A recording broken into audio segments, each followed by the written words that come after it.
வாழ்க வளமுடன். கவலை செத்த பாம்பிற்கு சமம். இதை பொறுத்து ஒரு சின்ன கதை பார்க்கலாம். ஒரு நாள் ஒரு காட்டில் ஒரு பாம்பு தரையில் வளைஞ்சு போயிட்டுருக்கு. அதே மரத்தில் இருக்கக்கூடிய ஒரு மரக்கிளையில் ஒரு குட்டி குரங்கு உட்காந்து வேடிக்கை பார்த்துட்ருக்கு. மெதுவாக இந்த பாம்பு என்ன பண்ணுது, தரையில் ஊர்ந்து கொஞ்சம் அப்படியே மரத்து மேலே ஏறுது. அந்த மரக்கிளையில் தான் அந்த குரங்கு உட்காந்துருக்கு. இந்த குரங்குக்குட்டி என்ன பண்ணுது, சீண்டி பார்க்குது. பாம்பை தொட்டு பார்க்குது. தொட்டு பார்த்து அடுத்த கணத்தில் கையை சுற்றிடுது. பாம்பு குரங்கனுடைய கையை சுற்றிடுது. உடனே என்ன ஆகிடுது, குரங்குக்குட்டிக்கு பயம் வந்துடுது. கூடவே விஷப்பல்ல காட்டி ரொம்ப சீருது.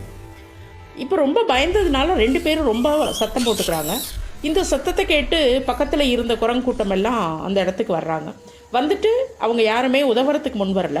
இது பயங்கரமான விஷமுள்ள பாம்பு, இது கொத்தினா உடனே மரணம் தான், இவன் அப்படியே எப்போ விடுறானோ அப்போ உடனே பாம்பு கொத்த போகுது, இவன் தப்பிக்கவே முடியாது அப்படின்னு குரங்குக்குட்டி காது படவே எல்லாரும் பேசிட்டு ஒவ்வொன்றா தான் தப்பிச்சா போதும் அப்படின்னு அந்த இடத்த விட்டு நகர்ந்து போயிடுறாங்க. இப்போ தன்னுடைய கூட்டமே தன்னை விட்டு கைவிட்டு போன நிலையில் ரொம்ப பயத்தோடையும் கவலையோடையும் அந்த குரங்கு இருக்குது. எந்த நேரம் இந்த பாம்பு கொத்த போகுதோங்கிற பயமும் மரண பயமும் வாட்டி விதைச்சிட்ருக்கு. அப்போ தான் சிந்திச்சு பார்க்குது, ஐயோ புத்தி கெட்டு போய் நானே வெளியே இந்த மரண வலைக்குள்ளார மாட்டிக்கிட்டேனே அப்படின்னு ரொம்ப பெரிய சத்தம் போடுது. நேரம் போயிட்டே இருக்குது. சாப்பாடு இல்லை, தண்ணி இல்லை, உடலும் சோர்ந்து போச்சு. கிட்டத்தட்ட மயங்கி விடக்கூடிய நிலைக்கு வந்துருச்சு. கண்ணும் இருள தொடங்கிருச்சு. அந்த நேரத்தில் அந்த காட்டுக்குள்ளார ஒரு ஞானி வராரு. அப்போ இந்த குரங்கு நிலையை பார்த்ததும் நடந்தது என்ன அப்படிங்கிறத அவர் புரிஞ்சுக்கிறாரு. இப்போது குரங்கிட்ட சொல்கிறாரு, நீ பயப்படாத அப்படின்னு.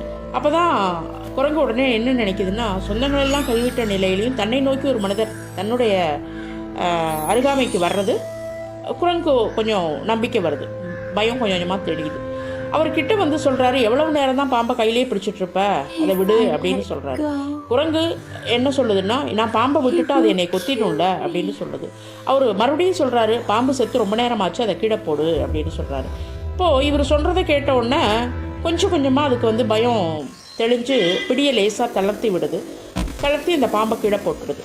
கீழே போட்டால் பழையபடிக்கு பாம்பு சீரடை. அது ஒரு மயங்கிய முக்கால்வாசி அது செத்து போன நிலைமைக்கு ஆயிடுச்சு. நிஜமாவே குரங்கு பிடியில் பாம்பு செத்து தான் போயிருந்திருக்கு.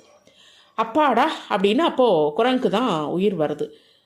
அப்போது குருவை பார்த்து சொல்லுது, நன்றியோடு சொல்லுது, நீங்கள் உங்களால் தான் நான் இன்னைக்கு உயிர் படைச்சேன் அப்படின்னு. இப்போ இனிமேல் இந்த முட்டாள்தனத்தை பண்ணாத அப்படின்னு சொல்லிட்டு ஞானி கடந்து போயிடுறாரு. இப்போ இதே போல தான் நாமளும் கவலை அப்படிங்கிற செத்த பாம்பை நம்ம கையில் வச்சுக்கிட்டு நம்மளை கஷ்டப்படுத்திக்கிட்டே இருக்கோம். கவலைப்படுறதுனால ஒரு பிரச்சனைக்கு தீர்வு இல்லை. அப்போ கவலை அப்படிங்கிறது செத்த பாம்பிற்கு சமம் அப்படிங்கிறத புரிஞ்சுக்குவோம். நன்றி.